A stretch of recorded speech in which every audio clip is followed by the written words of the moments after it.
እልል እያላችሁ አብራችሁ ከህፃናቱን አግዟቸው፣ በዝማሬ አብራችሁ አመስግኑላቸው። እልል እያላችሁ ሆሳዕና በአርያም እየዘመሩ ዑደት እያረጉ ነው ማለት ነው። እንደ ስርዓቱ እነሱ ዞረው ይመጣሉ። ፕሮግራማችን እንቀጥላለን። ይህንን ታላቅ ዝግጅት የመጀመሪያው መንፈሳዊ ዝግጅት ወይም ክዋኔ ወይም ኢቨንት ያዘጋጁልን ተቋም መተው ስለ ፕሮግራሙ መጀመሩን የሚያበስሩልንን እንግዳ ይጋብዙልናል። በቅኔ የንግድና ልማት ቢሮ ዳይሬክተር ወደዚህ መተው የክብር እንግዳውን ፕሮግራሙን መጀመሩን የሚያበስሩልን እንግዳ ይጋብዙልናል። ወደ እርሳቸው ወስዳቸዋለሁ።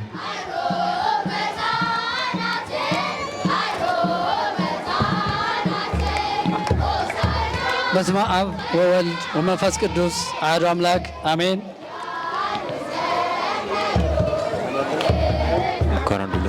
አንቺ የጽዮን ልጅ ሆይ እጅግ ደስ ይበልሽ፣ አንቺ የኢየሩሳሌም ልጅ ሆይ እልል በይ፣ እነሆ ንጉሥሽ ጻድቅና ዳኝ ነው፣ ትሑትም ሆኖ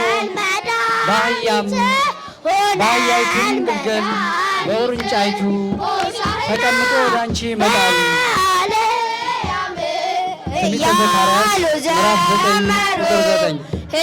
እንኳን አደረሳችሁ። እንደምን አደራችሁ?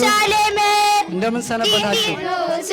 እንኳን ለዚህ ታላቅ ቀን ጌታችን አምላካችን መድኃኒታችን ኢየሱስ ክርስቶስ ወደዚያች ቦታ ወደ ቤተ ፋጌ እንደዚህ በአህያ ውርንጫ ሆኖ ከዛሬ 2000 ዓመት በፊት የመጣበት ያንን ቦታ የባረከበት ያችን ቦታ ያገኘበት ዕለት ነው። በዚህ ዕለት በዚህ ታላቅ የልጆች ዕለት ልጆች ናቸው እንዲቀበሉት የተመረጡት። ልጆች ልባቸውን አንጥፈው እንደዚህ ዘንባባ ደርድረው እንዲቀበሉት ፈቃዱ ሆኖ የተገኘው ክርስቶስ ለነሱ ነበር። ይሄ ያነበብኩላችሁን ንባብ አምላካችን እግዚአብሔር ኢየሱስ ክርስቶስ በተግባር የፈጸመበት ዕለት ነው ዛሬ ዋዜማው።